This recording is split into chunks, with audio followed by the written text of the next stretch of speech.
All right. This has been very intense, but we're getting to the final. And then after this definition, you're going to start to see more tangible your brand and your company or your business. But the path forward, and we're going to talk about 5-part brand foundation. So, what is brand foundation? So, in simple terms, is the kind of like the internal soul or a strategic core of your business. It's the collection of everything essential, unchanging truth that dictates everything you do and say. It's the why behind the what you do and the who you are as you do it. So it has a different components. So the purpose and mission, the why, we already did this in the past, but this is kind of like why does the business exist beyond making money? Actually, making money should be an effect, not a not the not, it's not the goal. It's kind of like an unstoppable effect is going to be you're going to make money, but that is not the why the business exists. It's just needed, right? So but really is like what are you trying to change or to bring that you exist? What is that purpose? Then two, your core values, and this is your how.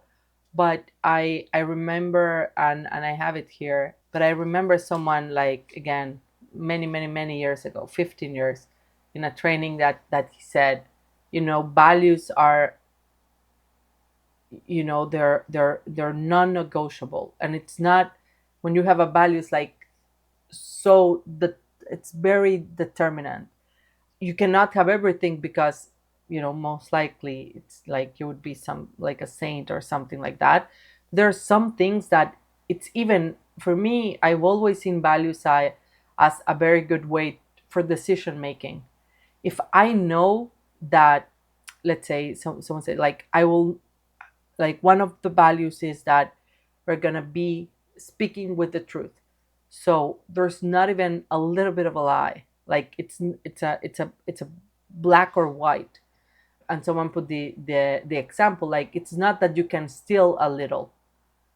Even if you steal, a, maybe you won't call it stealing, that's different. But let's say that you're stealing this paper napkin. It was not yours and you took it, and maybe the person wanted, whatever that might be, and you steal it.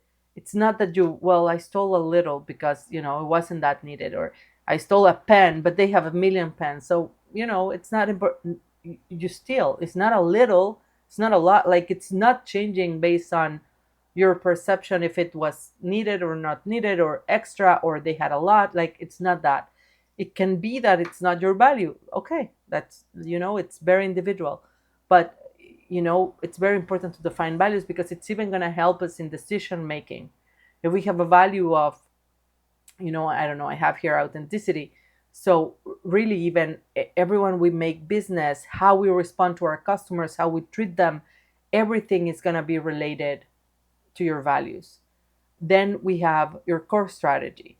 And this is the journey, this is a personal journey that has bring you to the point of creating this business. And this is a very powerful way to connect with your audience. Like, this is, a core sense of being. For me, it's really getting into that awareness, and kind of like, I want to say, like, deep growth and continuous growth without shame. No shame, no guilt. This is not, if you don't want, like, everything is everything is how it needs to be. And it's not a something that I need to compare to the next or the next. This is why I think a lot about this idea of, it's a very imperfect type of thing that I want to do, because it's not about being perfect and already, being there to the best. It's actually the journey into getting better, but all starting with this, with this understanding that I am not as, I don't need to be as surviving as I think I need to be, and this changing everything.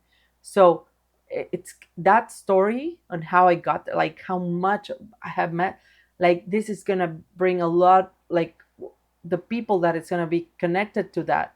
and potentially the people that's going to buy and the people that's going to engage is because they're going to be very connected to my story. So this is why we need to be aware of, well, like, what's your story, what's the journey. It doesn't mean you need to share everything about your life.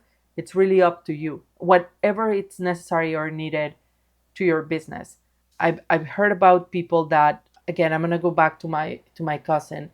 I think that for her, like, she knew that our family had a lot of health issues, I would say. And she was always speaking about genetics and how it's affecting our our health and this and that.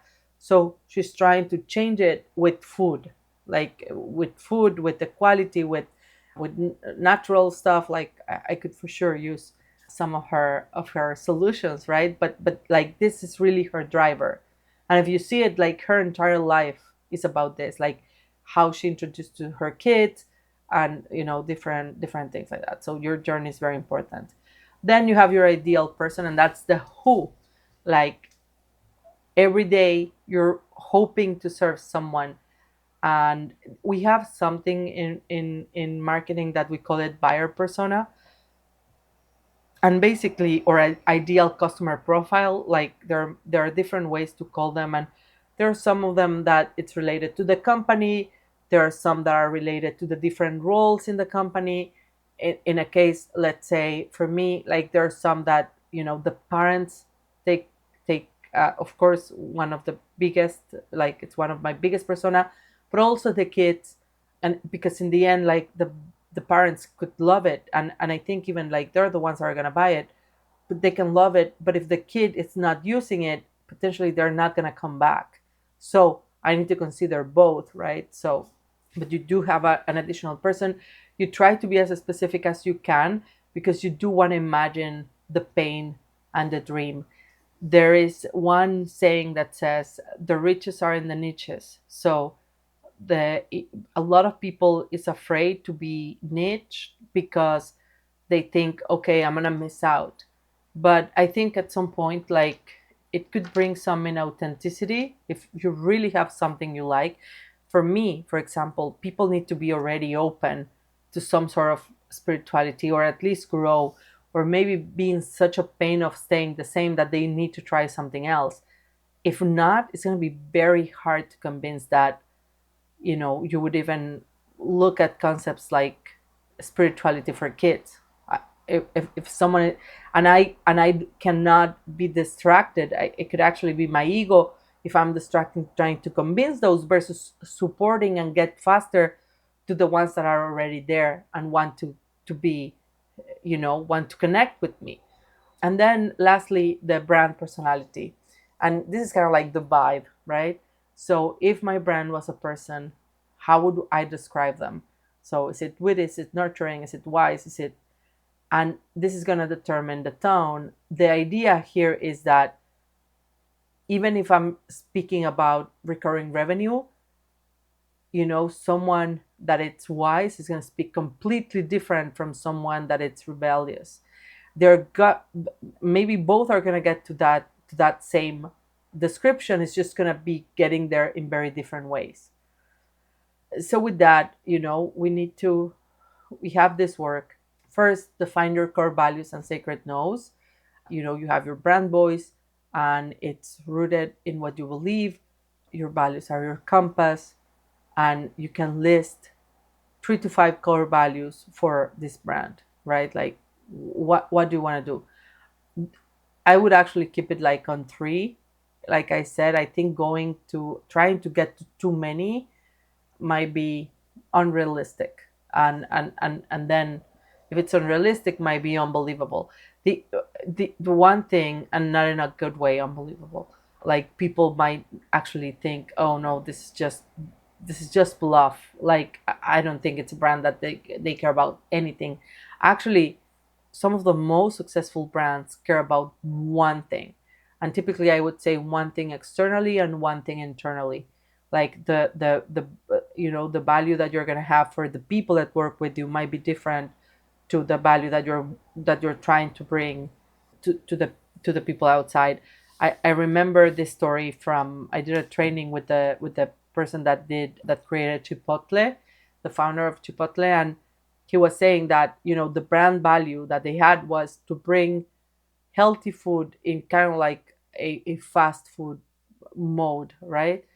And whenever they were trying to kind of like share that vision to the team, and they would say, but we need to make sure that people and that they're healthy, and he was saying like in the branches, like they didn't care about that. Like for them it was more about, like again, they're making ends meet, they're working, they're working in the restaurant, sometimes they need to clean the floors. Like they are not caring that someone is going to eat healthier versus going to another fast food chain. So what they did is, okay, what do I need these internal people to do so that the external people that comes, gets the best, and in the end we connect to what we want to do, but they need to have a good experience, and then they need to prepare the food with care and with love and all this. So what they did is they did this core value that was teamwork, and they started to create all the strategy and everything towards that, towards being the best team. And what does that mean, and what is the leadership, how does that look? So that became the value of them internally. And by doing that, it supported the external, but without giving it that big external value that, again, it was not important for them right now. It didn't make any sense. So but I would say many brand, like if I think of Patagonia, and like they really have the one thing, right? So I think that can make sense, but you can choose maybe three or something like that, right? So so then you can uncover your brand archetype, and in here is you need to identify it. So you have the sage, that it's the one that shares wisdom like a teacher. You have the rebel, that it's changing the status quo. You have the jester, that it's using humor and humanity. And the nurturer, that it's making people feel safe and cared for.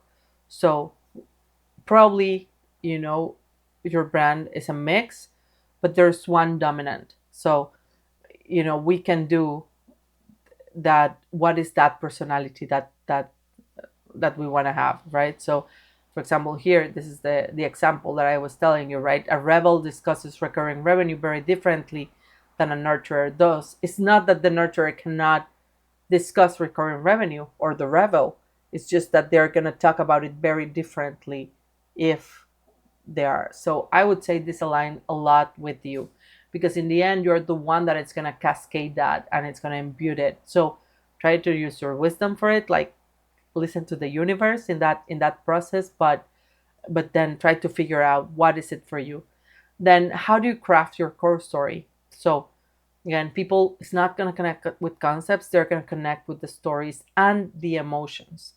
So we have already shared pieces of it, like we've done it in the purpose, and so we already talk about it a little bit. But in here you want to talk like very specific. What was before, what's a turning point, and what do you think about it after, right? Do not get hung up if you don't see it yet, but just try to think about it and try to put it in that frame. Then you need to identify your ideal person and common enemy. I don't love enemy, but I do like to think about what is already out there. And one of the things that I'm trying to think more lately is, would it complement me, or would it, or is it like opposite, or like I want to know what I would say what is kind of like the sentiment around that, the market. Let's call it market, because right now I think that unless you're something very local, like you have a place locally and there's no way that you can go, even with the different revenue streams, there's no way that you can get to a broader audience rather than just local. I would say that you do want to get a kind of like an idea of what you have around. I would say try to think about competition differently. I have found, and even in myself, that when I'm interested in a topic, I'm not just gonna be with one person. I most likely am gonna learn from someone, and from someone else, and from someone else. Like particularly like kid stuff. Like it's not just the one. So actually, this is a very good strategy, because once you identify what might have been seen as like, you know, a competitor or something like that, that by the way, it might be different. Like the enemy here is like more what we stand against, like what we stand against. But just to finish this topic, because I also think it's like if we don't have some of the definitions, we can borrow from people we admire, right? And it's always going to be your very unique form anyways, because it's how you perceive what they're saying, how you interpret it, and then how, like, in the end, everything that goes through you is going to change to your perception of it. So it's, I mean, and I wouldn't recommend like anything like copying from someone, because it's not going to be authentic anyways. But if you're struggling and you're admiring towards someone, like they're so easy that you can connect to that. but but yeah, so what you stand against, and here you can, now you can think, for example, the common enemy here might be perfectionism or hustle or guru complex or the struggle. Like what is it that we want to for me, it's more about the idea that we are in survival mode. Like I need to be defending, like I need to be creating separation, and like that's mainly what I'm against. Not against, but it's kind of like the common enemy, like that mindset that we've had, that that, yeah, that we need to be fighting, and it's either it's a zero sum game and things like that. And then we want to develop the counter pillars, and this is going to be very important, because once we need to, when you get to execution, that so much, there's so much that you're going to be able to do, right? And repetition is going to be magic. The more that you repeat one concept one time and another time and another time, it's how people is going to start to remember you.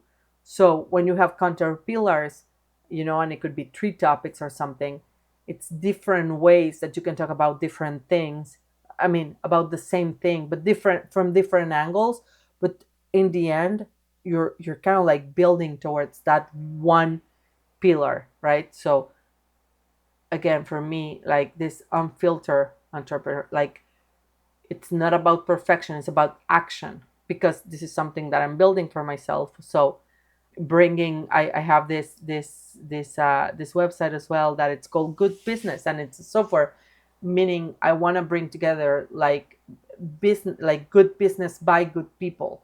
And this is a lot of spirituality in business. What is the role? Like this is why I like the idea of the ego in your org chart. But we it's very related to this.